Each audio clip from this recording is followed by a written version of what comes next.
Bonjour, je suis Josée Godbout, Drive Leadership. Je suis la fondatrice et la directrice de l'entreprise, une entreprise qui a été fondée maintenant depuis 17 ans et justement directrice d'une petite équipe qui est dédiée à accompagner des entreprises, des entrepreneurs, des individus, des gestionnaires, des leaders à être de plus en plus conscients de leur impact et à avoir des actions des individus qui sont de plus en plus alignées avec la mission ou l'âme de l'entreprise dans laquelle ces individus se trouvent. Donc, qui je suis, quel est mon parcours pour être en mesure d'accompagner justement ces entreprises-là, ces gestionnaires? J'ai fait, il y a quand même plusieurs années, 2 ans au Center for Right Relationships et 2 ans au Coach Training Institute. Donc, un total de 4 ans de formation en coaching pour développer une pratique de coaching exécutif. Donc, au Center for Right Relationships, on travaille du coaching de 2 individus et plus. On travaille au niveau du coaching systémique. On est habilité à travailler avec des équipes. Au Coach Training Institute, c'est un accompagnement pour du coaching individuel, donc pour être en mesure d'être en 1-à-1 dans de la profondeur d'intervention. Et dans chacun de ces parcours-là qui a duré 2 ans, il y a la formation et par la suite, il y a supervision et certification. Donc, c'est une formation qui est très sérieuse dans laquelle on est appelé à enregistrer des clients et à être supervisé pour recevoir du feedback, donc bien entendu avec l'accord des clients. Et pour finir, une certification qui se passe en présentiel et dans laquelle il va y avoir d'autres coachs, d'autres experts qui viennent nous observer, nous demander de faire des études de cas pour être en mesure de savoir si on est apte à accompagner. Donc, c'était un 4 ans très intensif que je suis très heureuse d'avoir fait pour avoir de la profondeur et de la substance dans l'accompagnement. J'ai aussi étudié en psychologie à l'Université de Sherbrooke et j'ai aussi étudié en art à l'Université de Sherbrooke. Donc, quand je disais, j'ai un parcours assez hétéroclite. Dans la partie des arts, j'ai fait aussi, je suis une artiste, il y a une partie de moi qui est artiste, et dans cette partie, il y a eu des expositions de peinture, d'art contemporain, dans des endroits, justement des centres d'exposition. Il y a eu la réalisation, la création, l'écriture d'un livre qui se nomme Sabiduria, en co-création avec un collègue, un ami, Maya, qui était un de nos guides lors des voyages que j'accompagnais un peu partout à travers le monde. Donc, livre inspiré de la sagesse maya qui peut, entre autres, justement, contribuer à ralentir, à la gestion du stress et à juste pouvoir reprendre des moments pour décrocher. Dans mon parcours, il y a aussi toute l'étude au niveau de l'entrepreneuriat. Ma première entreprise a été créée justement au début de la vingtaine. J'ai créé 3 entreprises, j'en suis à ma 3e entreprise. J'ai aussi enseigné au niveau collégial en entrepreneuriat, en lancement d'entreprise et en recherche commerciale. Et j'ai adoré l'expérience. Donc, c'est un domaine qui me passionne. Et pour moi, je dis que je suis entrepreneur dans l'âme, bien entendu.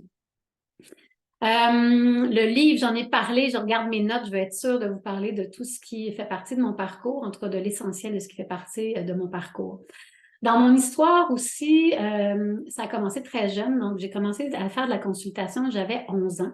Je blague, mais je disais que je faisais de la consultation de garde-robe, donc d'armoire. Alors, à 11 ans, je m'enfermais dans une petite armoire qui était adjacente au lave-vaisselle chez mes parents et je passais des heures au téléphone à écouter mes amis, à les conseiller, à leur poser des questions, à vraiment sincèrement vouloir favoriser leur mieux-être et à vouloir les aider à aller mieux. Donc, ça a commencé très jeune et ça a continué tout au long de ma vie. Dans ma première entreprise, qui était une entreprise de mode que j'ai eue pendant plusieurs années, je disais que je faisais de la psychothérapie par le vêtement. Donc, ce qui m'intéressait le plus à la base, c'était l'individu qui était en face de moi et c'est encore ça. Donc, 17 ans plus tard, je suis toujours aussi passionnée et intéressée à chaque rencontre que je fais, soit dans un individuel ou en équipe. J'ai été aussi 7 ans dans le domaine corporatif, dans une grosse entreprise, donc entre autres chez Bombardier et chez BRP dans le développement de produits. Donc, j'ai connu qu'est-ce que c'est que la pression, que l'intensité. J'étais dans le domaine du design et de l'innovation. Et en même temps, chargée de projet pour être en mesure justement de structurer bien des choses. Et ça m'aide aujourd'hui à accompagner des gens qui sont dans ce genre de milieu-là et à les aider, entre autres, à prendre du recul, à être capable de naviguer des habiletés politiques, à faire par moments de la prévention à l'épuisement professionnel, à être en mesure justement de les aider dans les dynamiques relationnelles qu'il y a et les enjeux qu'il y a à travers ce genre d'entreprise-là. Je parlais justement de prévention du burn-out. Il y a tout l'aspect justement gestion du stress, des études dans les dynamiques relationnelles, l'approche systémique, donc comment on accompagne un système, un individu à l'intérieur d'un système, comment on est capable de deviner, d'anticiper les dynamiques relationnelles pour avoir une meilleure influence, une influence plus positive et surtout plus consciente, et la conscience de l'impact qu'on a dans nos interactions avec nos collègues, nos employés ou nos proches quand c'est d'un point de vue individuel. Il y a aussi eu 2 ans dans une autre grosse entreprise en achat, en approvisionnement qu'en planification. Donc, il y a un côté artistique qui peut servir. Je peux même utiliser du dessin, des bonhommes allumettes pour être en mesure de permettre aux clients de faire une rétroaction, de prendre du recul sur les situations qu'ils vivent, puis qui des fois peut les submerger. Peut leur demander justement d'avoir une perspective différente. Et en même temps, il y a un côté plus rationnel, plus systématique, plus processoral qui viennent se combiner pour accompagner les gens de la meilleure façon possible avec le cerveau gauche, avec le cerveau droit, avec le rationnel, avec l'intuitif. Formation aussi en communication consciente, en communication non violente et en médiation aussi avec l'approche de la communication consciente, prévention des conflits, gestion des conflits.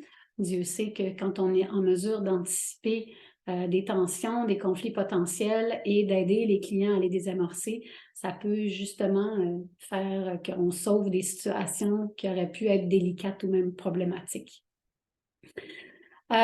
Études aussi en entreprise numérique, en marketing numérique depuis plusieurs années pour savoir ce qui se passe dans ce domaine-là et être en mesure de comprendre les nouvelles réalités des médias sociaux et de tout ça.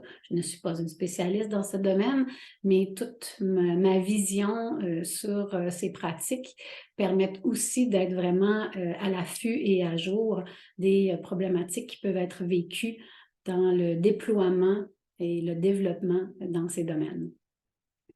Formation aussi au niveau de l'intimité, de l'amour conscient, des dynamiques relationnelles de couple ou des dynamiques relationnelles dans une intimité qui peut se vivre dans un couple, qui peut se vivre dans une famille ou qui peut se vivre justement dans une équipe dans laquelle on veut développer des liens plus solides, des liens plus conscients, des liens plus durables et même plus, je dirais, écologiques. Donc, c'est une partie du parcours de Josée Godbout qui amène son expertise à Drive Leadership, dans lequel il n'y a pas que moi, donc une autre coach qui collabore avec nous et 2 coordonnatrices extraordinaires, quelqu'un aux médias sociaux, quelqu'un à la comptabilité. Fait que c'est en croissance. On teste justement les approches à l'interne, on fait essais-erreurs, on fait des laboratoires vivants et il y a aussi une contribution à un podcast qui s'appelle Free Life Feels Good, qui a été fondé en 2019 déjà, en collaboration souvent avec Pierre Bonneau, psychologue depuis plus de 45 ans, et d'autres interventions à d'autres niveaux dans d'autres médias, soit écrits, audio ou vidéo. Alors, si vous avez des questions, gênez-vous pas, ça va me faire plaisir. Chez Drive, on a de la drive, puis on veut définitivement être là pour vous aider dans votre croissance. À bientôt. Merci.